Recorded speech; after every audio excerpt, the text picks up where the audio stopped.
Assalamualaikum warahmatullahi wabarakatuh. Selamat pagi Kak Fadil dan teman-teman semua. Kami dari kelompok 4 izin untuk mempresentasikan hasil dari diskusi kelompok kami mengenai siklus pengeluaran penggajian. Baik, untuk selanjutnya akan dilanjutkan oleh teman saya.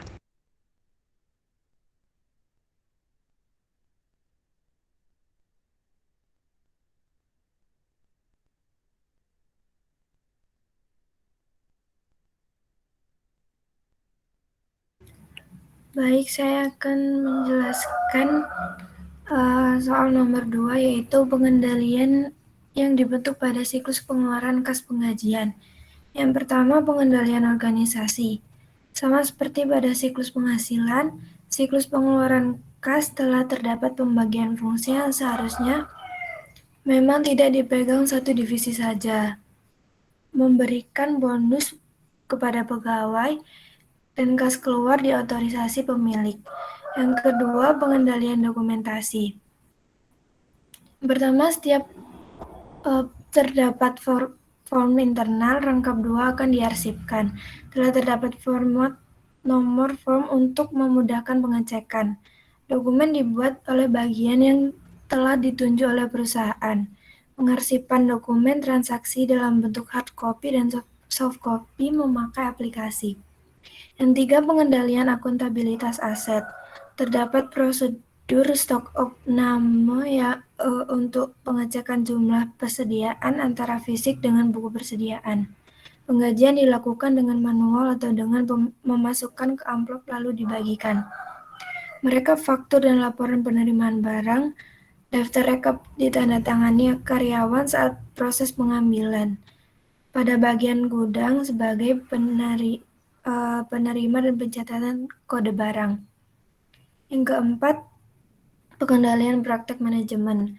Pemilik telah memiliki kebijakan akuntansi yang sekiranya tepat untuk diaplikasikan dalam siklus ini. Adanya perhitungan bonus yang perhitungannya telah didasarkan. Buku kas harus diotorisasi oleh pemilik. Yang kelima, pengendalian operasi pusat informasi. Belum terdapat website khusus, namun pada siklus ini telah memiliki email untuk informasi terkait pengiriman formulir, setoran, dan bukti kas keluar. Informasi terkait hasil gaji akhir dikerjakan General Manager.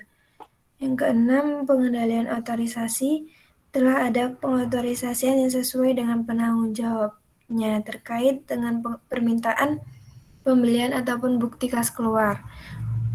Kas keluar diotorisasi oleh pemilik. Yang ketujuh, pengendalian akses. Terdapat email yang digunakan untuk mengirim formulir setoran bukti kas yang di fax atau di scan. Tidak ada pengendalian internal mengenai kata sandi atau password bagi pihak yang mengakses. Pemilik atau general manager tidak ada, diserahkan pada sekretaris dan personalnya. Selanjutnya akan dijelaskan oleh rekan saya. Baik, selanjutnya saya akan menjelaskan untuk nomor 3.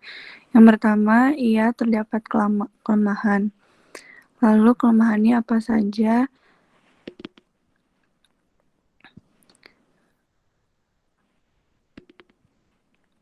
Kelemahannya itu kas keluar diotorisasi oleh general manager dan tidak ada bisa digantikan dengan wakil manager. Kerjasama dengan bank dalam proses penggajian.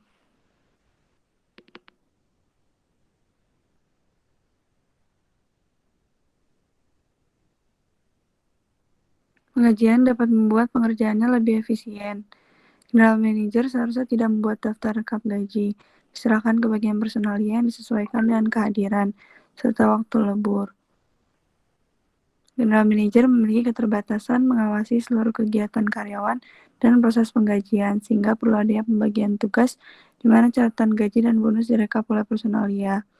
Saat General Manager tidak ada, sekretaris dan personalia dapat bertindak sebagai keuangan dan akuntansi. Sebaiknya hal ini dihindari karena bukan kapasitas sekretaris dan personalia, berpotensi terjadi kecurangan. Proses pembukuan yang dilakukan bagian akuntansi tidak boleh dicampur tangan dari bagian keuangan. Moral hazard yang dilakukan pelanggan itu tidak berikan informasi terkait pelanggan, dan moral hazard yang dilakukan staf atau karyawan itu sering terjadi permasalahan dalam pembagian upah karena karyawan bisa saja memalsukan kehadirannya ketika tidak ada pengawasan manajer sehingga mendapat gaji seperti karyawan yang selalu masuk. Untuk selanjutnya bisa dibaca oleh rekan saya. Baik, yang selanjutnya adalah prosedur siklus pengeluaran kas penggajian 789 untuk yang narasi. Dalam proses pengecekan daftar absen dan rekap penjualan harian, General Manager perlu memperhatikan keaslian data apakah benar sesuai dengan keadaan di lapangan. Yang kedua, untuk membantu General Manager menganalisa keaslian data, pihak personalia dapat membantu dengan mengumpulkan rekap terkait data absensi dan penjualan harian karena General Manager tidak selalu bisa memastikan kegiatan karyawan sehingga perlu dibantu oleh pihak personalia. Yang B, usulan kebijakan manajemen siklus pengeluaran gas penggajian CV 789. Yang pertama, proses penggajian dapat bekerja sama dengan pihak bank agar terjadi peningkatan dari segi efisiensi, seperti dengan cara penggajian karyawan akan dibayarkan melalui transfer ke rekening masing-masing karyawan untuk mempermudah dan efisiensi waktu. Yang kedua, adanya perombakan fungsi manajer general tidak lagi mengelola penggajian, rekap gaji dan sebagainya, melainkan hanya sebagai pihak yang mengotorisasi, bukan mengelola. Selanjutnya, untuk bagian yang mengelola penggajian dapat dibentuk departemen atau bagian baru agar lebih efisien. Untuk selanjutnya akan dijelaskan oleh rekan saya.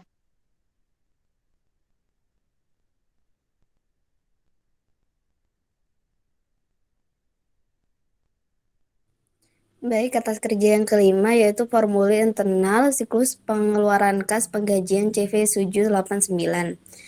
Yang pertama yaitu kelemahan pada formulir internal yang sudah ada di perusahaan. Yang pertama ada beberapa bukti formulir yang tidak ada kejelasan siapa yang membuat dan mengotorisasi. Yang kedua, di dalam master data karyawan tidak ada tanggal input pembuatan master data dan tidak ada foto karyawan yang memudahkannya. Yang ketiga, di dalam buku kas keluar tidak menyertakan tanggal atau bulan atau tahun pengeluarannya. Dan yang terakhir, di dalam bukti kas keluar terdapat diskon yang seharusnya adalah pemotongan. Lalu yang B, rekomendasi atas bentuk formulir internal untuk CV 789 ada di Excel. Selanjutnya akan dijelaskan oleh teman saya.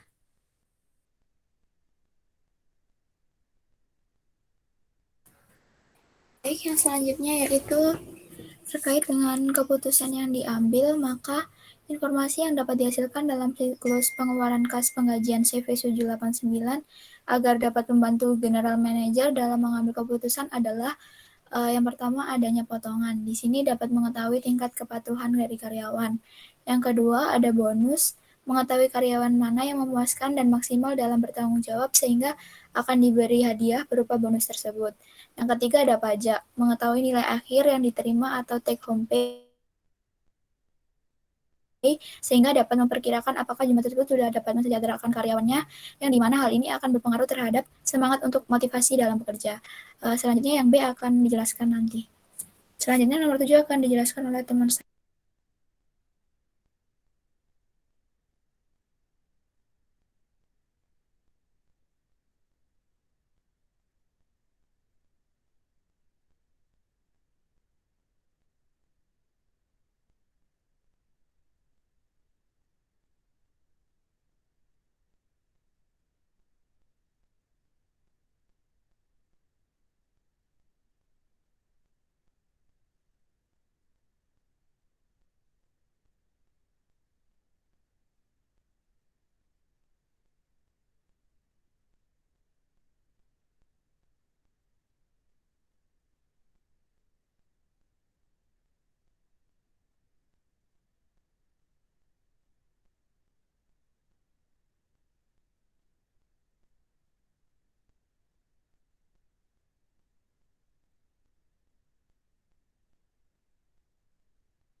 baik, karena ada teman kami yang belum join, jadi saya akan mewakilkan teman saya untuk soal dari nomor 7, kebijakan akuntansi siklus pengeluaran kas penggajian CV 789.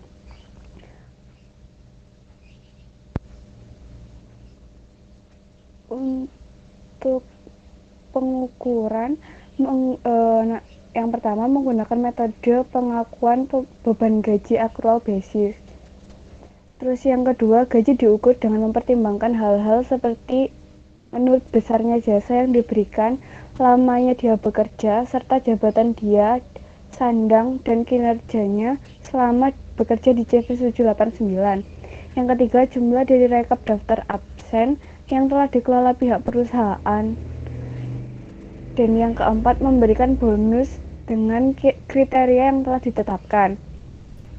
Untuk pengakuannya, yang pertama, titik pengakuan jurnal yaitu pada saat bukti kas keluar dibuat.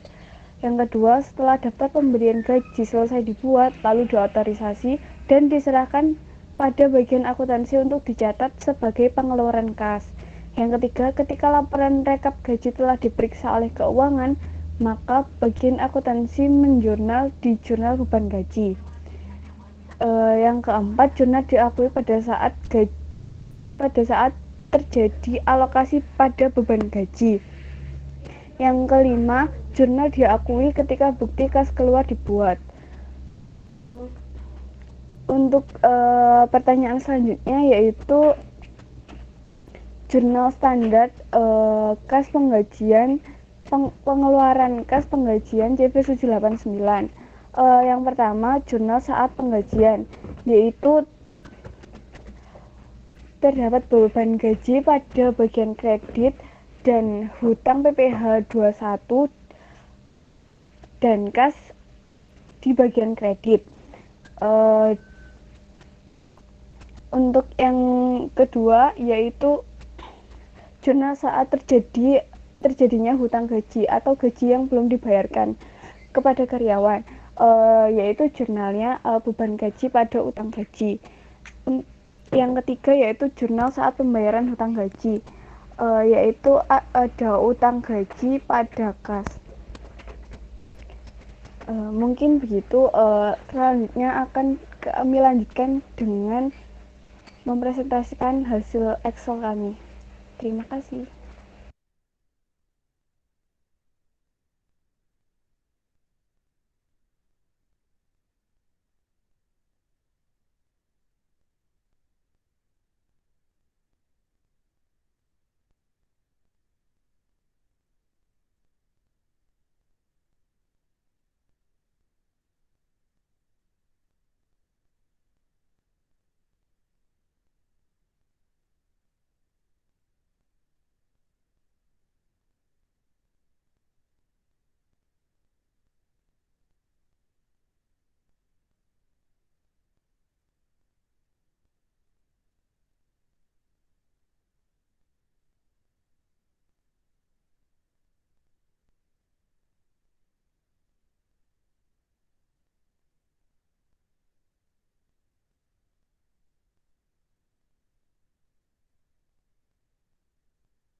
Baik, yang selanjutnya ada format untuk formulir internal.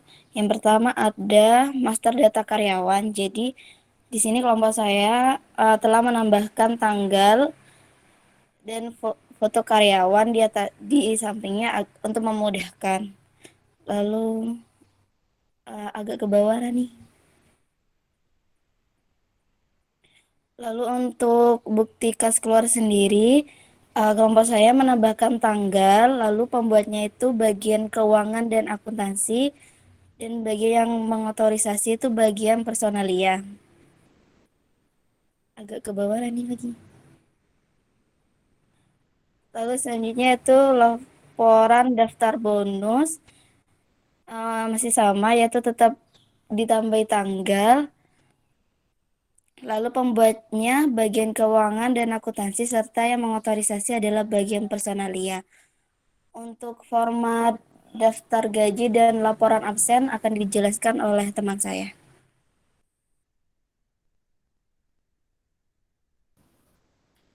Nah, ini untuk daftar gajinya, terdapat laporan daftar gaji, ada periode, tanggal, dan kolom-kolomnya di sini ada karyawan, nama karyawan, kode karyawan, serta gaji, potongan, bonus, dan tunjangan.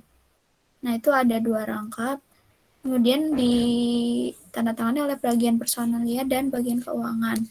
Nah, untuk pajaknya itu ada perhitungan penghasilan setelah pajak, beserta totalnya, dan ditandatangani oleh general manager. Selanjutnya akan dijelaskan sebentar.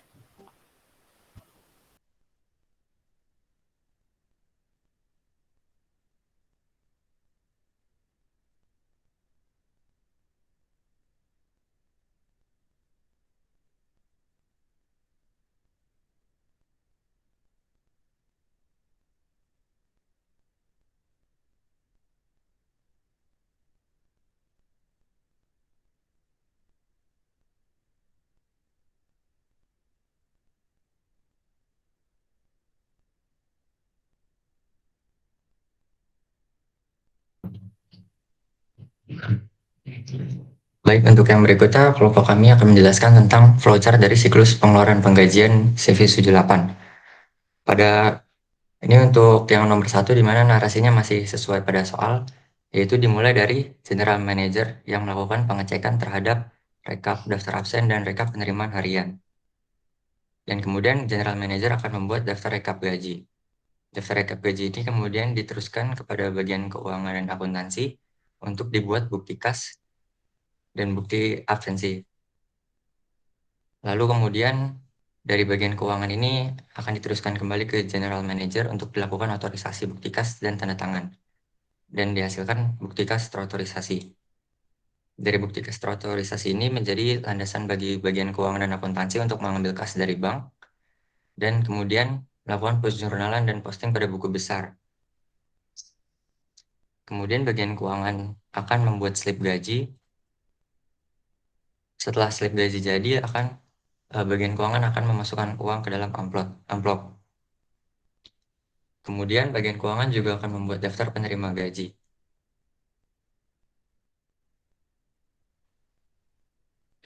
Lalu di sini diteruskan ke bagian karyawan. Di sini karyawan akan menerima gaji dan kemudian menandatangani daftar rekap gaji sebagai bukti kalau karyawan sudah menerima gaji.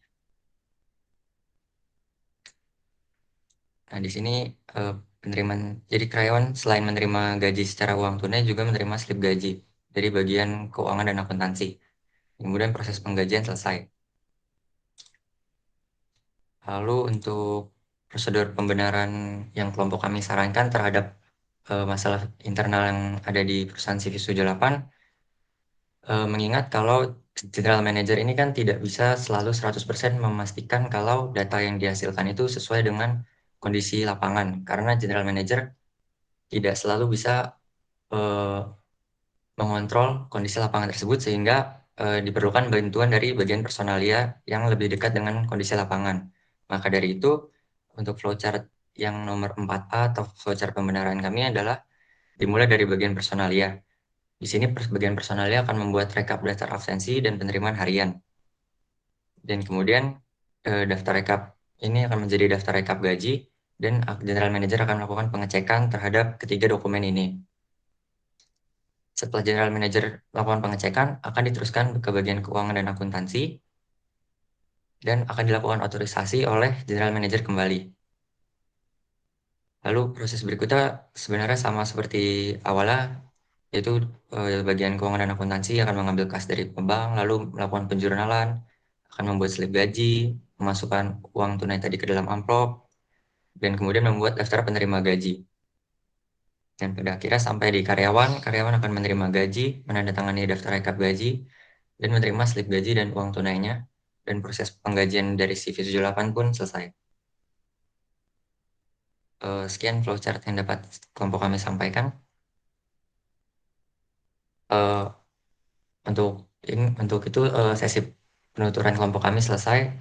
Apabila ada pertanyaan, boleh disampaikan.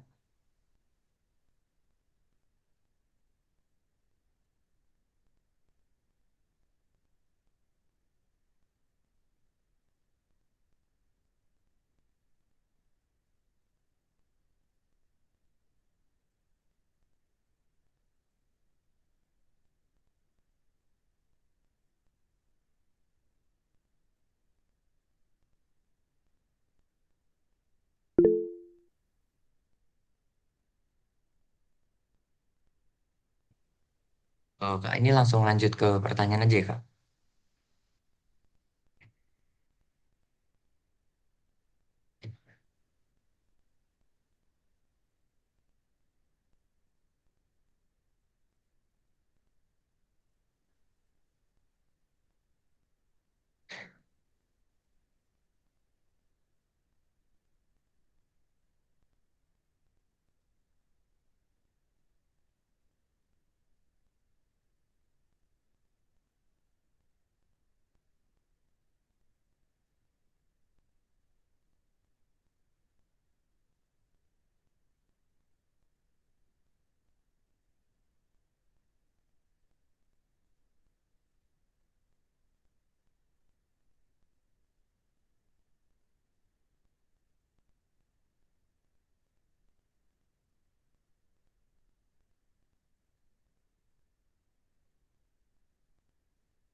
Baik, karena Kak Fadilnya hilang, boleh langsung tampung pertanyaan dulu aja kali ya. Yang pertama ada dari Ulrich, boleh disampaikan pertanyaannya? Oke, makasih buat kesempatannya. Aku mau nanya, itu di kalian nggak ada diganti ya apa proses pembayaran gajinya itu jadi transfer gitu?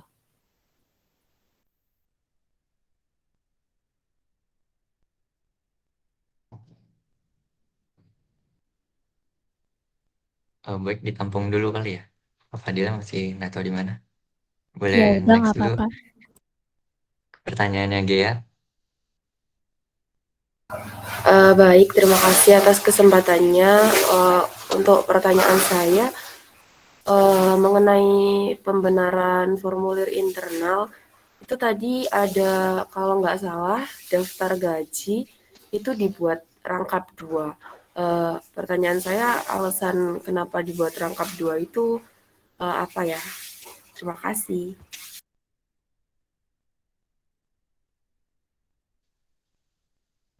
Baik, terima kasih atas pertanyaannya. Berikutnya pertanyaan dari Dwi, disampaikan. Oke, aku izin bertanya. Mungkin aku mau tahu alasan kenapa di flowchart itu amplop itu pakai simbol dokumen gitu. Kenapa nggak include sama manual proses yang memasukkan uang ke dalam amplop itu? Terima kasih.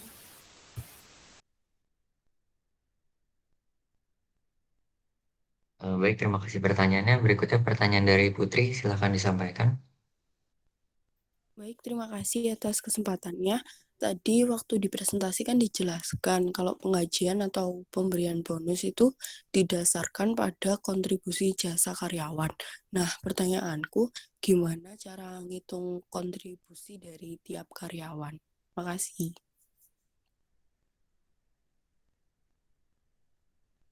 Baik, terima kasih atas pertanyaannya. Berikutnya pertanyaan dari Respati, boleh disampaikan? Ya, terima kasih atas kesempatannya. Aku mau tanya untuk di form apa ya, kayak perbaikan tadi kalian memasukkan harus ada foto dari personil itu sebenarnya digunakan untuk apa ya? Terima kasih. Oke, baik. Terima kasih atas pertanyaannya.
Baik, saya akan menjawab pertanyaannya Ulrich, yang kenapa nggak menggunakan metode transfer.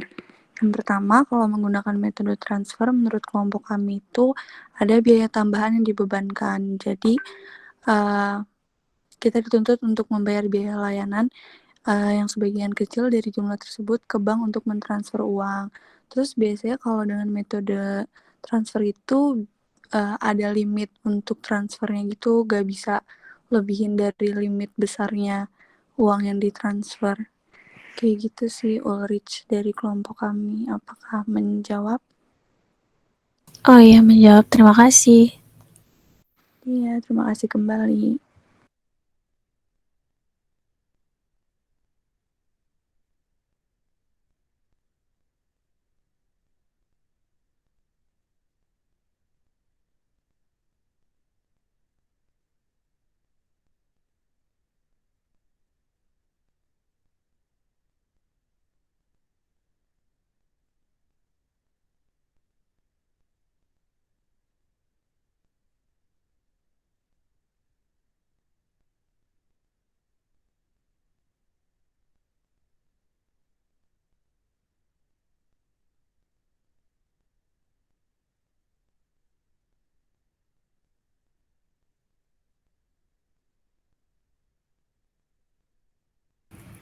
Baik, saya akan menjawab pertanyaan dari Gea.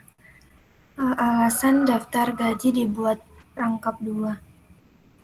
Jawaban dari kelompok kami karena mengapa slip gaji dibuat rangkap 2? Karena lembar pertama disimpan oleh bagian akuntansi dan lembar kedua untuk diberikan kepada masing-masing karyawan. Memberikan slip gaji kepada masing-masing karyawan agar karyawan juga mengetahui rincian perhitungan gaji atau pendapatan yang diperolehnya setiap bulan. Gimana Gea? Apakah menjawab?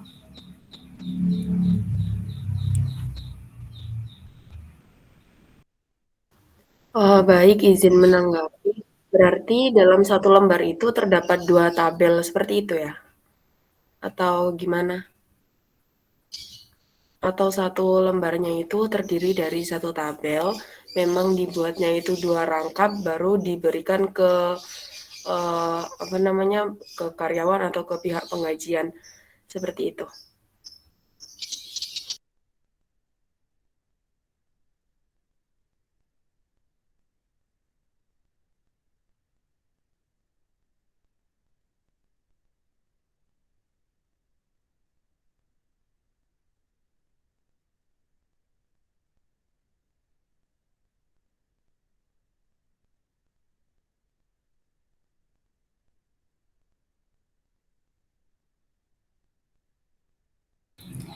Iya Gea, jadi terdiri dari satu tabel, terus dibagi yang pertama disimpan jadiin 2 rangkap. Terus yang pertama disimpan bagian akuntansi, terus yang kedua baru dibagiin pada masing-masing karyawan gitu. Oh baik, sudah sangat menjawab. Terima kasih. Terima kasih kembali. Baik, selanjutnya saya akan menjawab pertanyaan dari Putri. Tadi penggajian didasarkan pada kontribusi pada tiap karyawan. Jadi penggajian itu juga bisa didasarkan pada kontribusinya, misalnya kayak dari lemburnya dia. Terus kalau misalnya ada perusahaan yang bergerak dalam bidang F&B katakanlah, nah itu bisa dilihat dari salesnya, penjualannya itu, dan nah salesnya itu juga bisa dari tiap karyawan itu promosinya bagus, jadi kayak gitu, berarti dia termasuk berkontribusi dalam perusahaan. Nah itu dia akan dikasih bonus seperti itu. Apakah menjawab? Baik, terima kasih, sangat menjawab.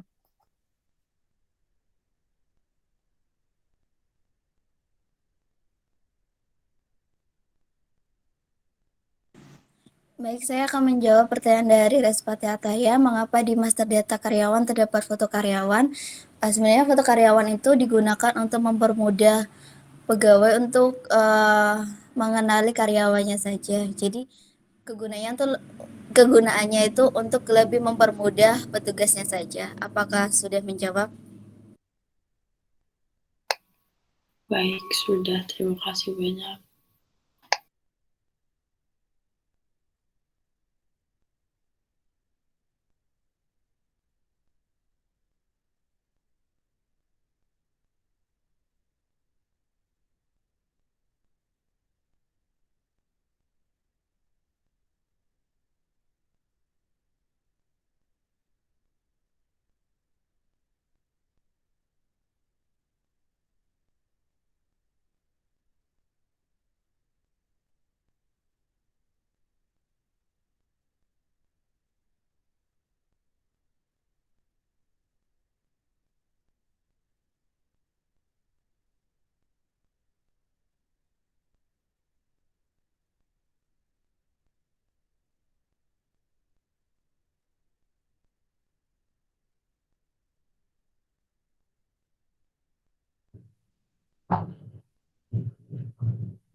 Lalu kemudian untuk pertanyaan nomor 3 tentang kenapa kami menggunakan simbol dokumen untuk amplop.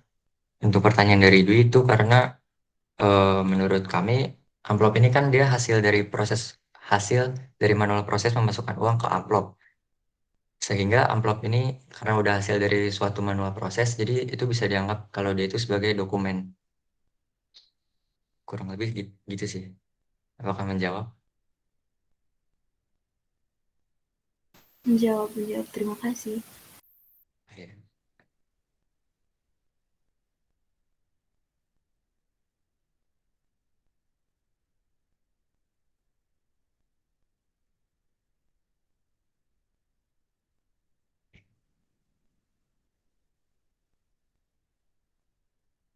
Baik, karena pertanyaan yang tadi semuanya sudah dijawab, apakah ada pertanyaan lain lagi mungkin?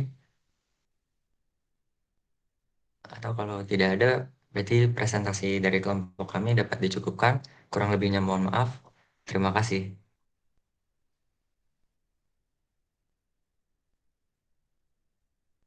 Oke, ada yang belum tanya ya? Kedua kelompok. Ada berapa kelompok sih? 5 atau 6?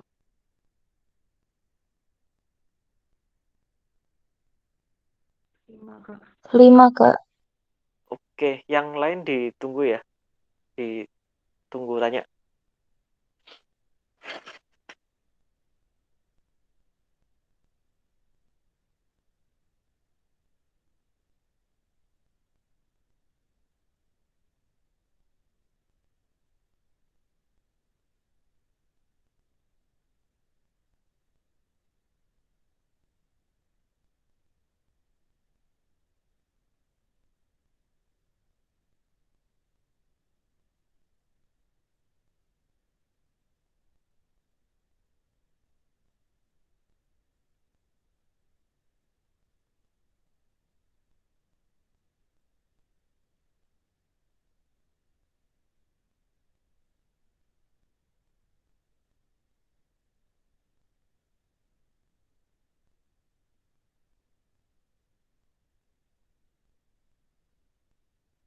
Permisi Kak, tadi pertanyaannya udah 5. Oh, udah 5 ya? Iya. Oke. Dengarku tadi cuma 3 soalnya. Iya Kak. Boleh di BCK aku nggak? Aku belum nyimak tadi pertanyaannya. Keputus mungkin gara-gara mati lampu. Iya boleh Kak. PC di sini atau di mana? Ya, boleh di sini, boleh di live.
Oke, paling aku sambil nambahin sekilas ya sama yang aku dengar tadi.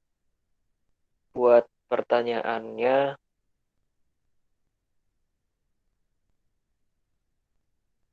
masalah penggajian ya. Penggajian itu sebenarnya bisa pakai via transfer ya, full reject kalau nggak salah tadi ya. Jadi kalau via transfer itu bisa disesuaikan sama paketan perusahaannya atau membershipnya gitu ya. Kan misalnya kalau kita apa namanya? Kalau kita personal kan ada gold, silver, platinum, and etc. itu. Ya itu ntar bisa disesuaikan jadi nggak ada limitnya gitu. Beda soalnya antara rekening payroll sama rekening biasa. Nah, aku kan pernah buat rekening payroll. Kalau rekening payroll itu juga biasanya uang saldo mengendapnya itu buat pegawainya ya, di aku itu cuma 10.000. Beda kan kalau kita misalnya buat rekening biasa gitu. Maksudnya rekening yang kita buat personally, bukan dibuat oleh company. Kalau personally kan kalau nggak salah harus saldo mengendapnya 50.000 atau 100.000 kayak gitu. Jadi buat yang solusi transfer bank itu juga bisa masuk juga. Jadi untuk mengurangi fraud gitu ya, terus meminimalisir resiko yang lain. Terus buat masalah formulir tadi. Nah, kalau teman-teman lihat tuh di soalnya, kan ada form bonus. Nah, di form bonus itu kan tabelnya kelihatan cuma ada nomor kode, nama karyawan, bagian, jumlah izin sakit, jumlah alfa, jumlah masuk. Sedangkan di sini kan namanya formulir bonus ya. Harusnya kan kayak ada apa namanya? Diperinci lagi gitu, mungkin bisa dipisah ya. Kayak misalnya bonus itu dari kinerja juga bisa, apa yang dikatakan Syarani kalau nggak salah tadi ya. Terus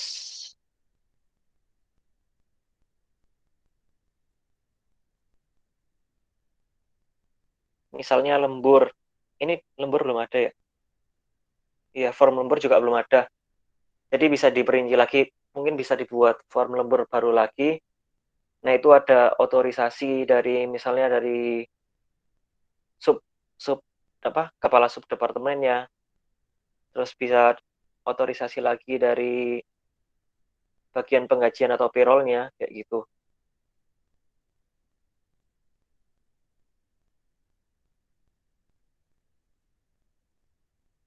Oke, terus pertanyaan lainnya apa tadi ya? Udah dikirim di chat ya atau belum? Udah Kak, di chat sini sama lain. Oke. Mengapa? Oke, makasih ya. Jadi terus yang berikutnya, mengapa pembenaran formulir internal daftar gaji dibuat 2 rangkap? Tadi salah satunya buat arsip ya, Syarani, atau gimana? Jawaban kelompok kalian? Iya Kak, satunya dibuat arsip dan satunya dikasihkan ke karyawan. Oke, iya. Udah benar juga jawabannya. Jadi emang perlu diarsip, karena kenapa kok perlu diarsip? Karena sewaktu-waktu dari audit itu kan kadang minta tuh. Biasanya gaji yang material ya, kalau dia itu pengeluaran kas, itu biasanya kita ambil sampling. Nah, samplingnya itu kadang kebanyakan auditor itu ngambilnya ditarik tuh, misalnya dari 100 transaksi ya, kita narik 10 transaksi teratas nominal terbesar, 5 nominal terbesar. Nah, yang perlu disiapin oleh accountingnya itu biasanya transaksi gede itu perlu dirapiin. Tapi ya kalau bisa ya secara keseluruhan udah rapi, terutama buat pencatatannya ya kayak gitu. Karena itu bakal disorot sih.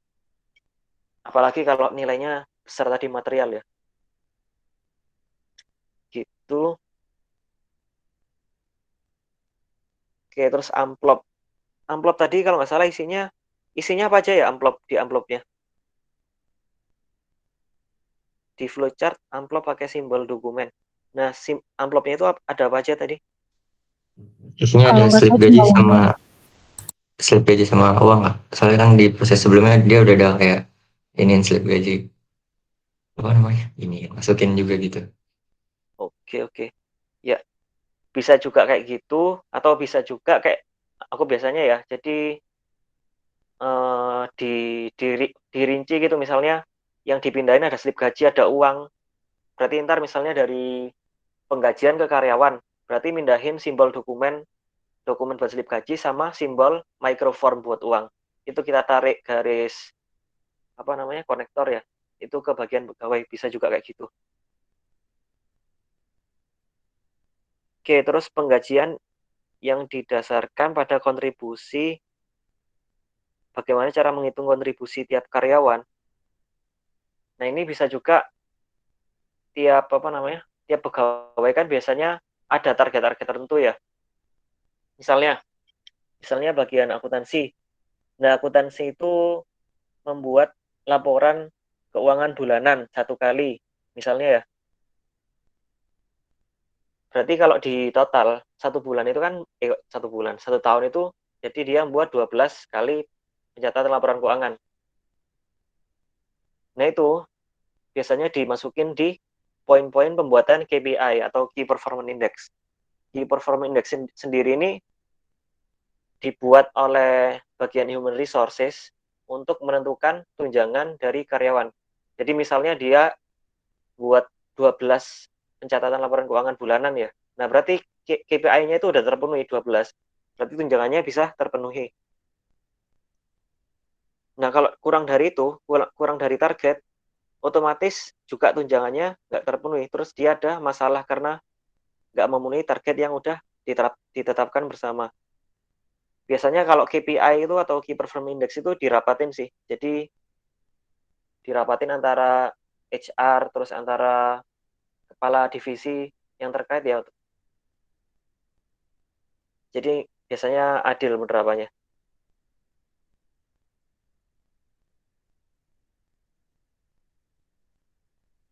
Nah, terus buat bonus. Bonus berarti kan melampaui target ya. Bonus ini bisa juga kalau di keuangan, misalnya bagian finance accounting itu berhasil melakukan penghematan anggaran. Atau bagian human resource-nya itu berhasil melakukan penghematan penggajian. Kan biasanya ada rekrutmen proses tuh. Nah, rekrutmen proses itu kan misalnya ditetapkan anggaran gaji 10 juta untuk staff auditor. Nah, tapi di human resource-nya itu berhasil hire karyawan auditor, junior auditor itu cuma keluar 8 juta. Nah, itu ntar 2 jutanya itu bisa dimasukin ke kriteria-kriteria tertentu. Misalnya, kalau berhasil melakukan penghematan anggaran sebesar 1 juta, dia di tim human resource-nya itu dapat bonus 200.000, misalnya kayak gitu. Atau misalnya tadi yang bagian finance accounting-nya berhasil melakukan penghematan anggaran buat keseluruhan atau overall sebesar 50 juta. Maka departemennya itu dapat bonus senilai 10 juta misalnya. Kayak gitu. Jadi atau sales ya, yang gampang aja sales, misalnya bagian penjualan. Kalau dia capai, misalnya KPI-nya kan penjualnya 30 juta per bulan. Nah, kalau dia capai target misalnya 40 juta, berarti 40 per 30 berapa tuh? 130% ya. Kalau sekitar 130%, berarti KPI-nya kan 130% dari 30 juta. Nah, itu ntar berarti dapat bonusnya berapa? Kalau 45 juta berapa? Jadi dibuat range gitu.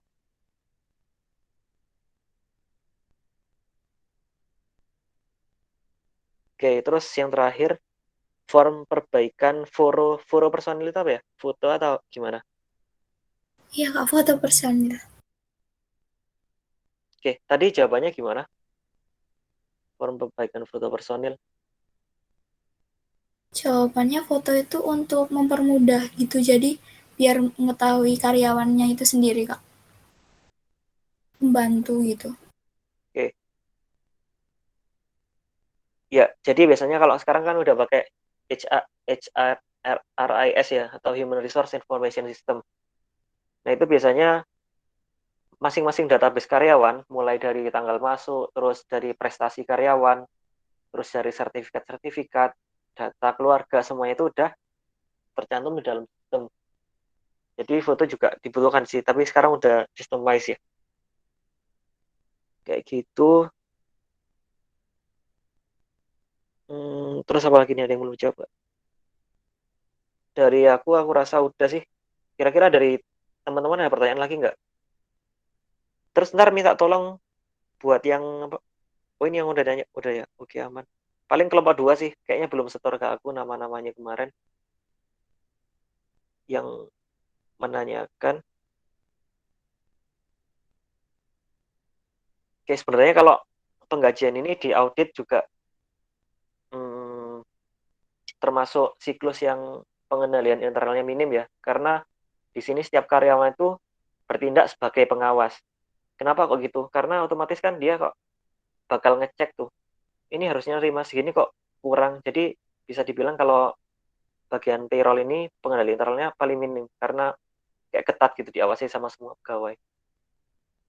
Oke, karena udah jam 7.30, mungkin ada pertanyaan lagi. Kalau ada yang mau tanya silakan, satu atau kalian ada yang kelas di sini.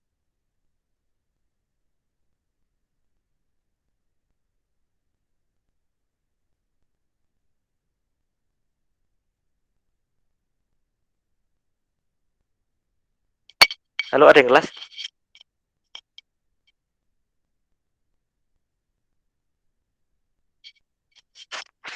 Suaraku masuk nggak, Rek? Atau dari tadi ke-mute? Masuk, Kak. Oke. Mungkin kalau ada pertanyaan satu atau dua lagi dari teman-teman, ada yang belum clear? Kak, aku mau tanya deh. Oke, gimana? Dari soal tuh agak rancu deh, Kak. Kan kalau misalkannya di siklusnya itu yang otorisasi bukti kas keluar tuh GM. Tapi kalau kayak di bawah-bawahnya tuh tulisannya yang otorisasi yang berdasarkan hasil wawancara, kalau nggak salah yang otorisasi itu pemilik. Terus di masalah yang terjadi, gajinya itu sering molor karena GM-nya tuh sering nggak ada di tempat, jadi prosesnya itu jadi makin lama. Nah itu jadinya otorisasi GM atau pemilik ya, Kak? Dilihat yang paling banyak GM ya berarti. Bisa aja kalau kecil itu GM sebagai pemilik sih. Oh berarti GM itu pemilik juga, Kak? Bisa jadi. Kalau emang perusahaan kecil ya. Di cerita di awal kayaknya ada deh. Ada nggak? Belum Cerita. baca cerita awal sih, Kak. Nah itu coba dibaca lagi. Soalnya kalau perusahaan kecil, nah ini Asanti selaku GM.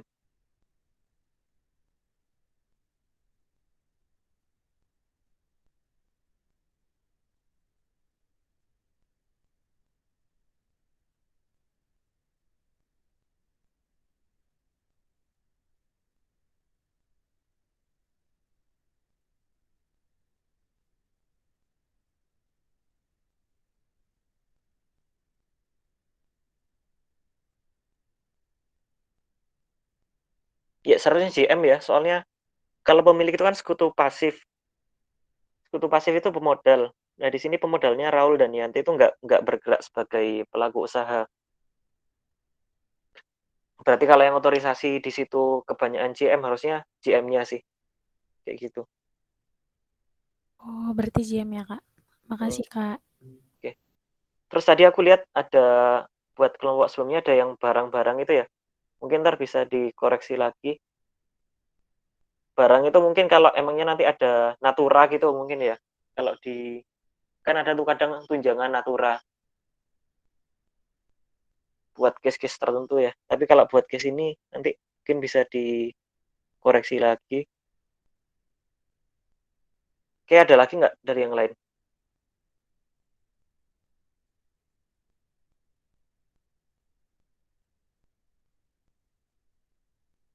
Oke, kalau nggak ada, aku absen dulu ya.